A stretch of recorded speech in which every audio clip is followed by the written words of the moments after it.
बिस्मिल्लाहिर्रहमानिर्रहीम। अस्सलाम वालेकुम नाज़रीन, मैं अहमद फ़वाद हूँ और आप मेरा यूट्यूब चैनल देख रहे हैं। अहम ख़बरों, तजज़िये और तबसरे के साथ आज की व्लॉग में आपकी खिदमत में हाजिर हुआ हूँ। पीर का रोज़, पहला वर्किंग डे और अदालती फ़ैसले आना शुरू हो चुके हैं। नताइज बहुत सारे हलकों के रोक दिए गए हैं। आज के दिन 37 हलकों के नताइज रोके गए हैं। अहम तरीन एक्सक्लूसिव डिटेल्स आपके साथ में शेयर करूँगा। दोबारा गिनती का कहा गया है, इस पर भी कुछ आम तरीन तफसीलात आपके साथ में शेयर करूँगा। पाकिस्तान तहरीक-ए-इंसाफ़ को नशिस्तें वापस मिलना शुरू हो चुकी हैं जो इनसे छीनी गई थी। लाहौर हाई कोर्ट और इलेक्शन कमीशन ऑफ पाकिस्तान, दो जगहों पर ये अदालती समातें आज हुई हैं। इस पर अहम तरीन तफसीलात आपके साथ मैंने शेयर करनी है। इसी तरह से पेशावर हाई कोर्ट से भी कुछ अहम तरीन ख़बरें हैं।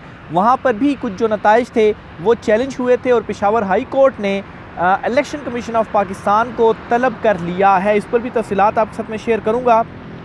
और साथ ही PP 286 DG खान इस हलके का जो नतीजा है वो भी आपके साथ शेयर करूंगा कि कैसे इस हलके में नून लीग को जितवाया गया। लेकिन ये नशिस्त भी पाकिस्तान तहरीक-ए-इंसाफ़ की थी और इस नशिस्त में कैसे जो वोटों में धांधली की गई है, फॉर्म 45 और फॉर्म 47 में क्या डिफरेंस है, बड़े सबूत सामने आए हैं, वो आपके सामने रखूँगा। सबसे पहले तो नाज़रीन आपके साथ जो ख़बर शेयर करता हूँ वो इलेक्शन कमीशन ऑफ पाकिस्तान से है। इलेक्शन कमीशन ऑफ पाकिस्तान ने आज कुल मिलाकर कोई 37 हलके ऐसे हैं जहाँ पर जो हतमी नताइज हैं वो जारी करने से RO को रोका है। कौन कौन से हलके हैं, ये हलके आपके सामने रखता हूँ। इनमें PP यानी कि सूबाई असम्बली के ज़्यादा हलके हैं और कौमी असम्बली के कम हलके हैं। कौमी असम्बली के जो हलके हैं जी, उनमें NA 56 है, NA 53 है, ये रावलपिंडी के हलके हैं। और इसी तरीके से NA 60 है, NA 69 है, इसका नतीजा भी रोका गया। NA 57 का, NA 52 का नतीजा भी हतमी नतीजा जारी करने से रोका गया है। इसके अलावा NA 126 और NA 127 में भी नतीजा जारी करने से रोका गया है। NA 87, NA 58, NA 71, NA 51 और आखिर में NA 114, ये कुछ हलके हैं जहां से इलेक्शन कमीशन ऑफ पाकिस्तान ने RO को, चूँकि इलेक्शन कमीशन ऑफ पाकिस्तान में भी सैकड़ों जो दरख्वास्तें हैं वो आई हुई हैं, तो इन हलकों में इलेक्शन कमीशन ने RO को हतमी नतीजा जारी करने से रोक दिया है। और साथ कुछ हलकों में ये हुक्म दिया है कि दोबारा गिनती करने के बाद फॉर्म 45 के मुताबिक फॉर्म 45 की दोबारा से जो फॉर्म 47 है वो जारी किया जाए। यानी कि अब इसमें क्या होगा कि पाकिस्तान तहरीक-ए-इंसाफ़ के पास ऑलरेडी फॉर्म 45 मौजूद हैं जिनमें वो ये क्लेम कर रहे हैं कि वो इलेक्शंस जीत चुके हैं फॉर्म 45 के मुताबिक, लेकिन फॉर्म 47 में दुरुस्त कैलकुलेशन नहीं की गई। तो अब उन हलकों के दोबारा से फॉर्म 45 के मुताबिक RO दोबारा कैलकुलेट करेगा और फॉर्म 47 जो है वो जारी किया जाएगा। लेकिन अब इसमें मसला यही है कि पाकिस्तान तहरीक-ए-इंसाफ़ के पास तो सबूत मौजूद हैं, तो अब जो RO है वो किस तरह से कैलकुलेट करेगा और वो दोबारा से अगर यही नताइज जो उसने पहले जारी किए थे, क्योंकि पहले भी तो ऐसे ही हुआ था धांधली से, मुबैना तौर पर फॉर्म 47 में अपने मर्ज़ी के नताइज लिखने के बाद जो है वो जारी कर दिए गए थे, तो अब अगर ऐसा होता है तो फिर क्या होगा। तो इसके लिए भी आगे प्रोसेस मौजूद है और इलेक्शन ट्रिब्यूनल जो पाँचों हाई कोर्ट्स के जो जजेस हैं उन पर मुश्तमिल होगा। इसके लिए भी मरासला लिख दिया गया है और इलेक्शन ट्रिब्यूनल भी बनने जा रहे हैं और ये मामला ज़्यादा लंबा घसीटा नहीं जा सकेगा। 120 दिन के अंदर अंदर जो फ़ैसला है वो करना होगा। लेकिन खैर ये ऑर्डर जो है वो दे दिया गया है। इसी तरह से PP के हलकों का आपको मैं बताता चलूँ। PP 7 है, 133 है, 15 है, PP 43 है, 12 है, 53 हो गया, इसके अलावा 4 हो गया। इसमें चारों जो सूबाई जो सूबे हैं, सिंध का तो नहीं, बहरहाल ज़्यादातर पंजाब के और कुछ KP के हैं, तो उनमें ये रोके गए हैं। इसी तरह से 121, 279, 17, 6, 283, 164, 46, 22, 49 और 14 ये सूबाई असम्बली के हलके हैं जहाँ पर जो नताइज हैं वो रोके गए हैं, हतमी नताइज, और इनमें दोबारा से कैलकुलेट करके ये होगा कि दोबारा से जो फॉर्म 47 है वो जारी किया जाएगा। अब मैं आता हूँ इलेक्शन ट्रिब्यूनल वाले मामले के ऊपर, क्योंकि इस पर भी बहुत ज़्यादा जो रिजर्वेशंस थी, जो एक अहम सवाल मैंने आपके साथ अभी उठाया भी कि दोबारा से नताइज जारी हो जाते हैं। तो जहाँ पर अदालतों का मामला है, मरासला लिख दिया गया है। इलेक्शन कमीशन ने तमाम जो सूबाई कोर्ट्स हैं चारों और इस्लामाबाद हाई कोर्ट जो कि वफाकी है कि इलेक्शन ट्रिब्यूनल्स के लिए जजिस के जो नाम है, जजिस तैनात किए जाएँ ताकि वहाँ पर मामला जा सके। क्योंकि आज लाहौर हाई कोर्ट में भी जो कुछ दरख्वास्तें आई थी, इनमें समाअत हुई और इनमें सवाल जो एतराज़ था वो बड़ा यही उठाया गया कि इलेक्शन कमीशन के पास जाना चाहिए था, वो पहले फोरम आता है, आप डायरेक्ट हाई कोर्ट के पास आ गए हैं और फिर उसके बाद चूँकि इलेक्शन ट्रिब्यूनल्स बनेंगे तो आपने पहले उसमें जाना है, फिर हाई कोर्ट में आप चैलेंज कर सकते हैं और हाई कोर्ट के बाद फिर सुप्रीम कोर्ट ऑफ पाकिस्तान में मामला देखा जा सकता है। बहरहाल इलेक्शन ट्रिब्यूनल्स भी कुछ दिनों के अंदर बन जाएंगे और इसमें जो लाहौर हाई कोर्ट में दरख्वास्तें दायर की गई थी, तकरीबन 20 से ज़ायद हलकों में 20 से ज़ायद दरख्वास्तें दायर की गई थी और सलमान अकरम राजा की भी एक दरख्वास्त थी। अच्छा, जो वो 20 से ज़ायद दरख्वास्तें दायर हुई थी उनमें नवाज़ शरीफ, मरीम नवाज़ और दीगर साहब की लाहौर हाई कोर्ट में पंजाब से दायर हुई थी। उनमें जो आर्डर दिया गया है वो ये है जी कि इलेक्शन कमीशन ऑफ पाकिस्तान से ज़ेर इल्तवा दरख्वास्तों के ऊपर रिपोर्ट तलब की गई है और साथ ही ये भी कहा गया कि आप आज ही दरख्वास्तों को समाअत के लिए मुकर्रर करके इनके ऊपर जो समाअत है वो करें और कोई अहकामात वगैरह इस हवाले से दिए जाएँ। तो अभी जब मैं वीलॉग रिकॉर्ड कर रहा हूँ तो समाअत में वक्फ़ा किया गया था लाहौर हाई कोर्ट में और इलेक्शन कमीशन से तमाम तर जो रिपोर्ट है वो तलब की गई थी। लेकिन जो ऑब्जर्वेशन थी, जो प्रोसीडिंग हुई लाहौर हाई कोर्ट में, उससे यही लग रहा है कि लाहौर हाई कोर्ट फ़िलहाल शायद कोई ऑर्डर ना दे, लेकिन वो ये कहते हैं कि इलेक्शन कमीशन ऑफ पाकिस्तान के पास जाया जाए और इलेक्शन कमीशन ने ऑलरेडी ये नतीजे रोके हैं और इसमें जब ट्रिब्यूनल बन जाएगा फिर ट्रिब्यूनल एक मुतलका फोरम हो जाएगा, वहाँ पर भी दरख्वास्तें दायर की जा सकती हैं और वो जजिस पर मुश्तमिल होंगे हाई कोर्ट्स के। तो अभी तक ये इसमें लग रहा है। बहरहाल दरख्वास्तों के काबिल समाअत होने के ऊपर भी जो फ़ैसला है वो लाहौर हाई कोर्ट ने महफूज कर लिया है। तो अभी वीलॉग में रिकॉर्ड कर रहा हूँ तो अभी ये चीज़ें चल रही हैं, इसके ऊपर कोई हतमी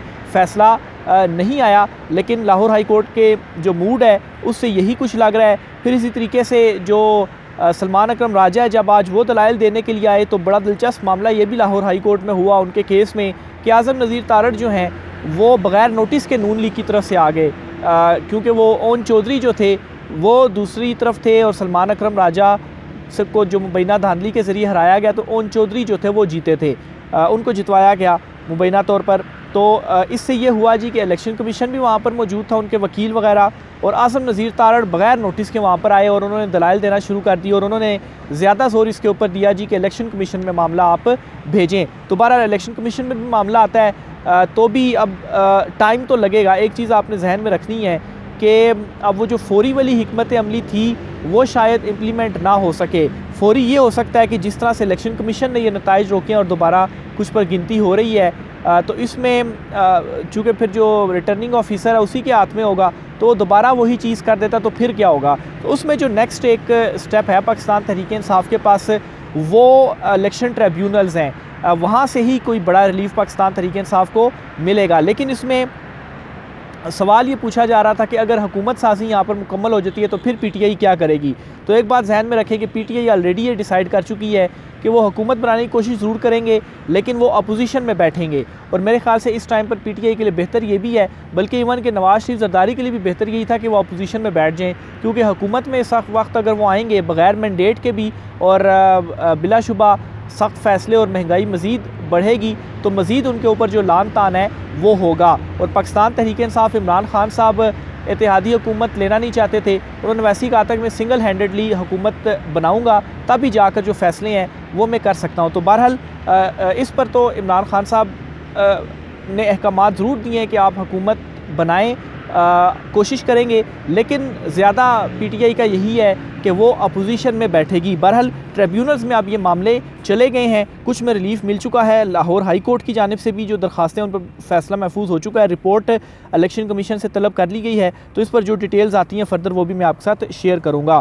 फिर इसी तरीके से पेशावर हाई कोर्ट में भी अहम समातें हुई हैं और पेशावर हाई कोर्ट ने भी PK 72, 173, 74, 75, 78, 79 और PK 82 इन पर और NA 28 पेशावर हाई कोर्ट ने इलेक्शन कमीशन से 2 दिन में जवाब जो है वो तलब कर लिया है, क्योंकि धांधली के हवाले से इनके भी जो नताइज थे वो चैलेंज हुए थे। तो पाकिस्तान तहरीक इंसाफ के पास फॉर्म 45 मौजूद है और बिल्कुल इसमें अब कोई शुबा नहीं है कि ये एक अब आगाज़ हो चुका है। आज मंडे से भी आगाज़ हुआ और जो नताइज रुके हैं जो हाई कोर्ट्स की जानिब से अभी तक चीज़ें सामने आई हैं तो फर्स्ट स्टेप में यही होना था। तो पाकिस्तान तहरीक इंसाफ के लिए ये एक रिलीफ है अदालती लेवल पर।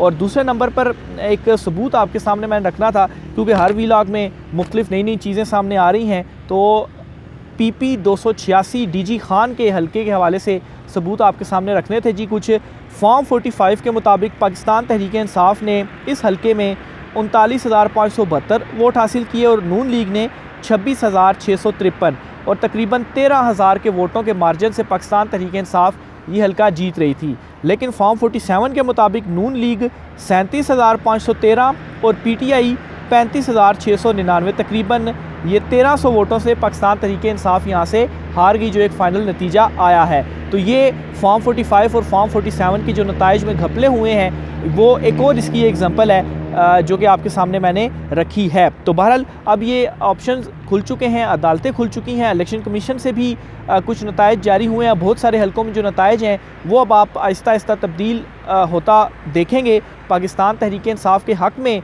देखें, फॉर्म 45 जो है हतमी वही है। मैंने पहले भी ये चीज़ समझाई थी कि फॉर्म 45 और फॉर्म 47, क्योंकि बहुत सारे लोग ये सवाल कर रहे थे कि फॉर्म 47 में अगर नतीजा लिखा गया है और वही इलेक्शन कमीशन अनाउंस कर रहा है, तो फॉर्म 45 की जो है वो किस तरह से माना जाएगा। तो असल में फॉर्म 45 के आगे फॉर्म 47 की हैसियत नहीं है। फॉर्म 45 तमाम पोलिंग स्टेशन से जो नतीजे इकट्ठे होते हैं गिनती के बाद, वो फॉर्म 45 पर दर्ज किए जाते हैं और फिर फॉर्म 45 में जो फिगर्स होती हैं उनको कैलकुलेट करके टोटल करके फॉर्म 47 जो होता है वो जारी किया जाता है। तो बहरहाल फॉर्म 45 जितने भी हैं, पाकिस्तान तहरीक इंसाफ ने तो 37 हलकों के बाकायदा तौर पर मुकम्मल जो फॉर्म 45 हैं वो जारी भी कर दिए हैं कि ये देखें जी, ये 37 हलके हैं, इनके मुताबिक ये फॉर्म 45 है और इनमें पाकिस्तान तहरीक इंसाफ जीती हुई है। तो अव्वल तो पहला स्टेप यही होता है कि दोबारा गिनती करके और दोबारा जो प्रिजाइडिंग ऑफिसर है, रिटर्निंग ऑफिसर, वो फॉर्म 45 में दोबारा गिनती करे। बाज़ का कैलकुलेशन में भी हो जाता है, तो गिनती करके सही फॉर्म 47 जारी कर दे। तो अब ये रिटर्निंग ऑफिसर के ऊपर भी है कि वो अब कोई इसमें धांधली ना करे और सही तरीके से फॉर्म 45 के मुताबिक जो नतीजा है वो फॉर्म 47 पर कैलकुलेट करके दर्ज करने के बाद इशू कर दे। लेकिन अगर स्टिल दोबारा से ये चीज़ होती है कि फॉर्म 47 में अपनी तरफ से कोई नतीजा लिख कर धांधली के ज़रिए वो जारी कर दिया जाता है और PTI को सीटें वापस नहीं की जाती, तो फिर जो नेक्स्ट फेज़ होगा PTI के पास वो ये है कि इलेक्शन ट्रिब्यूनल्स में वो ये जाकर चैलेंज करेंगे। तो फर्स्ट फेज़ में यही था जो कि इलेक्शन कमीशन ने डिसीजन दे दिया है। तो फिर जो इलेक्शन ट्रिब्यूनल हैं उनमें जजेस होते हैं Lahore high court, Islamabad high court, Peshawar high court, Sindh high court और बलूचिस्तान हाई कोर्ट। ये 5 हाई कोर्ट्स हैं। इनके जजेस होंगे, वो केसेस सुनेंगे और 120 दिन के अंदर डिसीजन करेंगे और वहाँ पर फिर पूरे सबूतों के साथ चीज़ें सामने रखी जाएंगी और अदालत फ़ैसला करेगी। इस जो अभी रिलीफ मिला है PTI को, उसमें तो ये है कि ROs जो हैं वही दोबारा से फ़ैसला करेंगे, देखेंगे फॉर्म 45 को। लेकिन सेकंड फेज़ में जजेस फ़ैसला करेंगे। फिर इलेक्शन ट्रिब्यूनल्स के फ़ैसले आगे हाई कोर्ट्स में भी चैलेंज हो सकते हैं, उसमें लार्जर बेंच बन सकता है। हाई कोर्ट के बाद फिर मामला सुप्रीम कोर्ट में आ सकता है। तो एक लंबा प्रोसेस भी है, लेकिन कानूनी जंग जो शुरू की गई और मेरे ख्याल से इलेक्शन ट्रिब्यूनल पहले फ़ेज़ में पाकिस्तान तहरीक इंसाफ के पास जो सबूत हैं, जो वो क्लेम कर रहे हैं, जो इशू भी उन्होंने किए हैं फॉर्म 45 की शक्ल में, तो वहाँ से उनको लाजमन जो नशिस्तें हैं वो वापस मिलेंगी। अव्वल तो ये जो पहला फ़ेज़ है जिसमें ROs ने दोबारा कहा गया, देखें इस पर अब वो क्या फ़ैसले करते हैं। एक आधे रोज़ में, यानी कि कल तक मज़ीद जो इस पर फ़ैसले हैं वो सामने आ जाएंगे कि आया इसमें नताइज तब्दील होते हैं या नहीं होते। इस हद तक तो तब्दील हो जाएंगे कि शायद वोटों की तादाद ऊपर नीचे हो जाए थोड़ा बहुत, ये तो लाजमी होगा। लेकिन देखते हैं कि अब PTI के हक़ में इसमें कितनी जो नशिस्तें हैं वो निकलती हैं। तो राय का सार कीजिएगा, इजाज़त दीजिए, अल्लाह हाफ़िज़।